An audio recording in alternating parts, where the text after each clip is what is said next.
सो ट्रोकेंटर्स, अब हमारा ये अभी तक हम अपर एक्सट्रीमिटी कवर कर रहे हैं, जिसमें हमने हेड किया, फिर नेक कवर किया। अब जो है ट्रोकेंटर्स हमारे पास जो लास्ट हैं, ग्रेटर ट्रोकेंटर और लेसर ट्रोकेंटर। दो ट्रोकेंटर्स होते हैं हमारे पास, greater trochanter and lesser trochanter. Greater trochanter जो होता है projects laterally at upward part of the neck and shaft junction. जहाँ पर नेक और शाफ्ट का जंक्शन बन रहा होगा ना, वहाँ पर ये देखें, ये एक लेटरल साइड पर एक प्रोमिनेंस बनेगी, जिसको हम कहते हैं ग्रेटर ट्रोकेंटर। तो ये कहाँ पर बनती है? Laterally at upward part of the neck and shaft junction पर बनती है। मीडियल पार्ट, अब अगर हम पोस्टीरियर साइड पर जाएं और इसके मीडियल पार्ट को ऑब्जर्व करें, ग्रेटर ट्रोकेंटर के फिर मीडियल पार्ट को ऑब्जर्व करें, तो वहाँ पर अब हमें एक डिप्रेशन मिलेगी कुछ इस तरह से। उस डिप्रेशन को हम कहते हैं ट्रोकेंट्रिक फोसा। वो मैं आपको डायग्राम्स में शो कर दूंगा कि वो कैसे है, तो वो मैं आपको डायग्राम्स में शो कर दूंगा। बाकी अब हम कवर करते हैं lesser trochanter. It projects posterior medially at neck shaft junction. Posterior medially का मतलब क्या? जैसे ये मैंने आपको ये दिखाया है, लेटरल साइड पर है और जो है लेटरली प्रोमिनेंट है। अब ये जो बनेगा ये होगा ये नेक, ये शाफ्ट, अब ये यहाँ से होगा, लेकिन इसकी जो प्रोमिनेंस होगी ना वो मेनली पोस्टीरियर साइड की तरफ से हमें क्लियर व्यू आएगा। एंटीरियरली भी ये नज़र आ रहा होगा, लेकिन इसकी जो प्रोमिनेंस होगी वो होगी पोस्टीरियर साइड पे और मीडियल साइड पर होगी, medial side of the body पर ये होगा। इस वजह से मैंने ये टर्म यूज़ किया पोस्टीरियर मीडियली। तो ये याद रखने की चीज़ें BCQs में आती रहती हैं। ग्रेटर ट्रोकेंटर जो होता है वो होता है लेटरल साइड पर अपवर्ड पार्ट में, और जो लेसर ट्रोकेंटर होता है वो होता है अपना पोस्टीरियर साइड पर मीडियली प्रोमिनेंस बनती है at the neck shaft junction. Both greater and lesser trochenters joint anteriorly by intertrochanteric line where iliofemoral ligament attaches। अब नेक, ये ग्रेटर ट्रोकेंटर, लेसर ट्रोकेंटर, अब इनको अगर एंटीरियरली हम वो होते हैं ज्वाइन बाय अ लाइन, एक लाइन की तरह होता है। तो ग्रेटर और लेसर ट्रोकेंटर्स जो होते हैं एंटीरियरली जॉइंट होते हैं बाय इंटरट्रोकेंट्रिक लाइन, जहाँ पर इलियोफेमोरल लिगामेंट आकर अटैच होता है। ये भी याद रखना, ये भी BCQs में अक्सर पूछा जाता है। पोस्टीरियरली अगर देखें तो ये एंटीरियर व्यू है। मैं आपको डायग्राम्स में अच्छे तरीके से समझाऊंगा, फिलहाल आप थ्योरेटिकली अच्छे तरीके से इसको समझ लें। यहाँ पे पोस्टीरियरली दोनों ट्रोकेंटर्स ग्रेटर एंड लेसर जॉइंट होते हैं बाय इंटरट्रोकेंट्रिक क्रेस्ट। अब फ़र्क क्या हुआ? एंटीरियरली भी जॉइंट है, पोस्टीरियरली भी जॉइंट है, तो फ़र्क क्या होगा? डिफरेंस क्या है? डिफरेंस मैंने आपको यहाँ पर हाईलाइट किया है। इंटरट्रोकेंट्रिक क्रेस्ट जो होता है वो इंटरट्रोकेंट्रिक लाइन से डिफर करता है by having a tubercle. Tubercle क्या है? एक प्रोमिनेंस है। दोबारा ट्यूबरकल एक मतलब ट्यूबरोसिटी और ट्यूबरकल एक ही चीज़ होती है, तो वो एक प्रोमिनेंस है जिसको नाम होता है कोड्रेट ट्यूबरकल। इस प्रोमिनेंस की वजह से जो है ये उससे डिफ़र करता है। ये कोड्रेट ट्यूबरकल वही साइट है जहाँ पर आगे कोड्रेटस फेमोरिस मसल जो है अटैच होता है। तो ये मैंने आपको डिफरेंस बता दिया कि इंटरट्रोकेंट्रिक जो लाइन होती है ना वो एक सिंपली एक स्मूथली लाइन है, कोई इस पर मतलब ट्यूबरोसिटी कोई प्रोमिनेंस नहीं है। लेकिन अगर पोस्टीरियरली जाएंगे तो एक पूरा क्रेस्ट बनेगा, वहाँ पर प्रोमिनेंस भी होगी। उस प्रोमिनेंस का नाम क्या है? कोड्रेट ट्यूबरकल। इस वजह से ये डिफरेंट है। अगर ये नहीं होती ना उसके पास प्रोमिनेंस तो कोई फ़र्क नहीं है, लेकिन एक प्रोमिनेंस है तो उसका एक स्ट्रक्चर एक अलग बोनी लैंडमार्क है। इस वजह से नाम उन्होंने चेंज कर दिया। इंटर मीन बीच में, ट्रोकेंटर्स इंटर ट्रोकेंट्रिक मतलब ट्रोकेंटर्स के बीच में, फिर आगे उन्होंने नाम दे दिया लाइन का, और पीछे पोस्टीरियर साइड पे उन्होंने नाम दे दिया क्रेस्ट का। ये यहाँ तक क्लियर होगा आपको। नेक्स्ट अब हम मिडल जो हमारी एक्सट्रीमिटी है यहाँ, जिसको हम शाफ्ट कहते हैं, उसकी तरफ मूव करते हैं। शाफ्ट जो होती है वो होती है कॉन्वेक्सली फॉरवर्ड। वो मतलब पूरी ऐसे कोई स्ट्रेट नहीं होती, वो होती है ऐसे कुछ कॉन्वेक्सली फॉरवर्ड होती है। अबाउट 7 डिग्री का वो एंगल बनाती है विद द एक्सिस। मीडियली एक एंगल बनाती है 7 डिग्री का। Interiorly shaft is smooth but posteriorly has a ridge called as a linea aspera.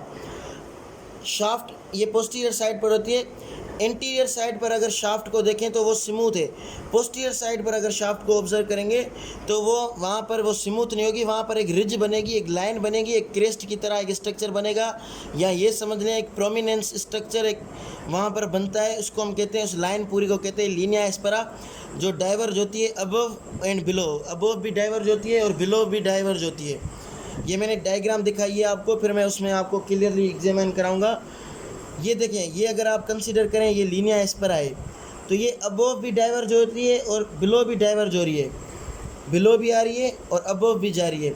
एक साइड अबोव भी वो मीडियली और लेटरली जाएगी और बिलो भी वो मीडियली और लेटरली आएगी। अबोव जो वो मीडियली जाती है उसको कहते हैं medial lip, medial lip. Above जो वो जाएगी उसको कहेंगे मीडियल लिप, और जो लेटरली वो जाएगी उसको हम कहेंगे लेटरल लिप। जो मीडियल लिप जाएगी वो आगे कंटिन्यू होकर वो बन जाएगी पेक्टिनियल लाइन, वो मैं आपको डायग्राम में शो करूँगा। और जो लेटरल लिप अबोव जो होगा वो कंटिन्यू होकर बना देगा ग्लूटेल ट्यूबरोसिटी। और नीचे जो रिजेस आ रही हैं जो मीडियल साइड पर आएगी उसका नाम हो जाएगा मीडियल सुप्राकंडाइलर लाइन, और जो लेटरल साइड पर जाएगा उसको हम कहेंगे लेटरल सुप्राकंडाइलर लाइन। ठीक है, अबोव मतलब ये लीनिया एस्पेरा थी, डाइवर्ज हो गई बिलो एंड अबोव। फिर जो अबोव एक मीडियल साइड पर जा रही थी मीडियल लिप थी, लेटरल जा रही थी वो लेटरल लिप थी, नीचे जो मीडियल आ रही थी मीडियल सुप्राकंडाइलर लाइन थी, और जो नीचे आ रही थी वो थी, और लेटरल साइड पर आ रही थी उसको हम कहते थे लेटरल सुप्राकंडाइलर लाइन। ठीक है, नेक्स्ट क्या है, there is a tuberosity on the shaft posteriorly below the greater trochanter called the gluteal tuberosity. ये मैं आपको फिर डायग्राम में इजीली दिखा दूंगा। हम अभी बोनी लैंडमार्क्स की बात कर रहे हैं, जहाँ जहाँ ट्यूबरोसिटी होगी, जहाँ जहाँ लाइन होगी उसको हम डिस्कस करते जाएंगे। Shaft on the posterior distal end form the popliteal surface. अब पोप्लिटियल सरफेस क्या होता है, जब ये देखें डिस्टल एंड पर ये शाफ्ट की लीनिया एस्पेरा है, अब वो भी उसने मीडियल और लेटरल में डिवाइड हुई, नीचे भी वो मीडियल और लेटरल में डिवाइड हुई, तो यहाँ पर एक ट्रायंगुलर स्ट्रक्चर बनता है। मैं ये शो कर रहा हूँ, ऐसा नहीं होगा, ट्रायंगल की तरह उसका शेप होता है, ऐसे कोई ट्रायंगल नहीं बना हुआ होगा। इस ट्रायंगुलर स्ट्रक्चर का नाम होता है पोप्लिटियल सरफेस। पोप्लिटियल सरफेस ये एक ट्रायंगुलर स्ट्रक्चर डिस्टल एंड पर बनता है, प्रोक्सिमल पर नहीं बनता। प्रोक्सिमल मतलब ऊपर वो नहीं बनता, distal end of the shaft पर एक बनता है ट्रायंगुलर स्ट्रक्चर जिसको हम कहते हैं पोप्लिटियल सरफेस। अब हम डिस्कस करेंगे लोअर एक्सट्रीमिटी। लोअर एक्सट्रीमिटी में दो कंडाइल्स होते हैं, एक होता है मीडियल और दूसरा होता है लेटरल कंडाइल। दोनों जो कंडाइल्स होते हैं वो आपको मैं डायग्राम में शो करूँगा, दोनों सेपरेटेड होते हैं बाय अ नोच और फोसा, जिसको हम कहते हैं इंटर कंडाइलर नोच और इंटर कंडाइलर फोसा, दोनों इसके नाम है। वो पोस्टीरियर सरफेस पर होंगे। Condyles are covered with the hyaline cartilage. मैंने आपको पहले याद करें एनाटॉमिकल इंपॉर्टेंस में बताया था कि कंडाइल्स जो होंगे वो दोनों आर्टिकुलेट करेंगे with the condyles of the tibia और एंटीरियरली आर्टिकुलेट करेंगे विद द पटेला। ठीक है, condyles are covered with the hyaline cartilage. अब लाजमी है, जब वो आर्टिकुलेटिंग है तो हाइलाइन कार्टिलेज लाजमी होगा। Both condyle take part in the knee joint formation. दोनों कंडाइल जो होंगे वो नी जॉइंट फॉर्मेशन में कंट्रीब्यूट करते हैं। Anteriorly condyles are separated by a patellar surface. ठीक है, ये थोड़ा याद रखने की चीज़ें हैं। पटेलर सरफेस, ऊपर मैंने आपको पोप्लिटियल सरफेस बताया है, नीचे पटेलर है, आपको डिफरेंस करना है दोनों में। Patellar surface anteriorly patellar surface से वो सेपरेटेड होंगे, आपको डायग्राम में शो करूँगा। और पोस्टीरियरली उनके बीच में जो होगा वो होगा इंटरकंडाइलर नोच और इंटरकंडाइलर फोसा, दोनों नाम आप कह सकते हैं। Above the respective condyles there are the medial and lateral epicondyles. Medial and lateral epicondyles, ठीक है, वो मैं आपको बताता हूँ क्या है। Adductor tubercle is elevation of medial epicondyle, ये आपको याद रखना है।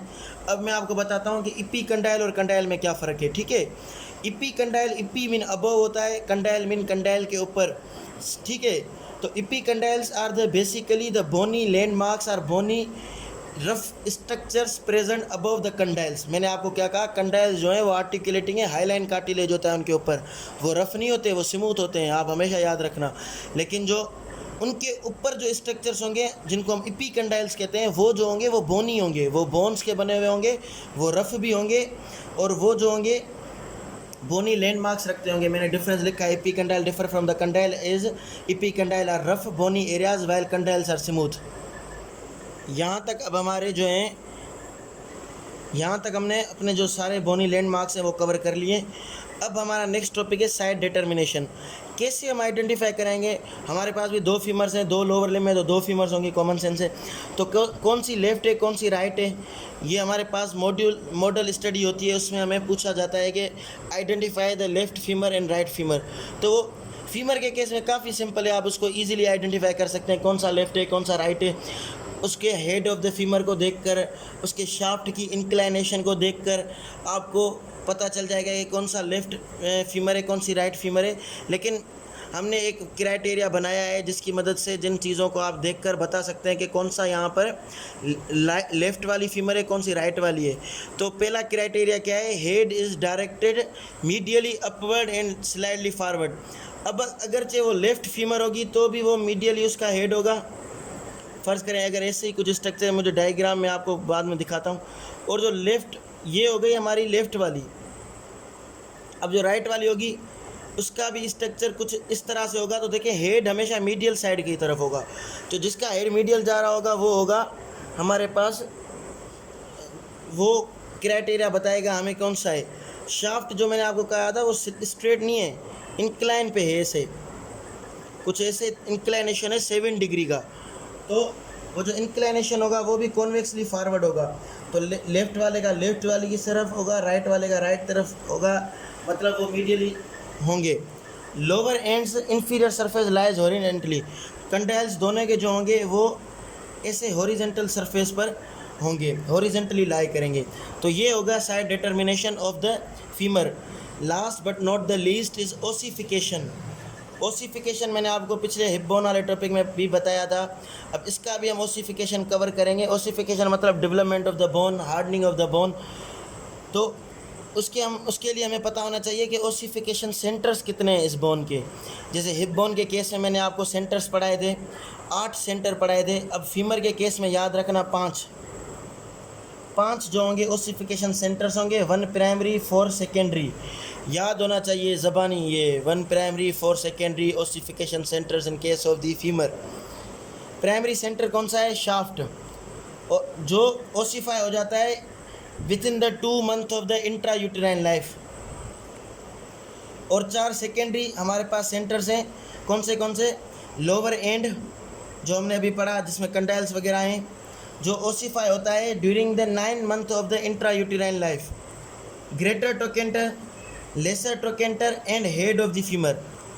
Greater trochanter, lesser trochanter, head of the femur, ये तीनों बकिया जो हैं सेकेंडरी सेंटर्स हैं ऑफ द ओसिफिकेशन, जो हमेशा ओसिफाई होंगे after the birth of the baby. Birth of the baby के बाद ये ओसिफाई हो जाएंगे। बाकी जो लोअर एंड होगा जिसमें कंडाइल्स एपिकंडाइल्स वाला सेक्शन है वो during the 9 month of the intra uterine life ossify हो जाएगा। और जो प्राइमरी सेंटर था, जो शाफ्ट था, वो हो जाएगा with in the 2 month of the intra uterine life. That's all.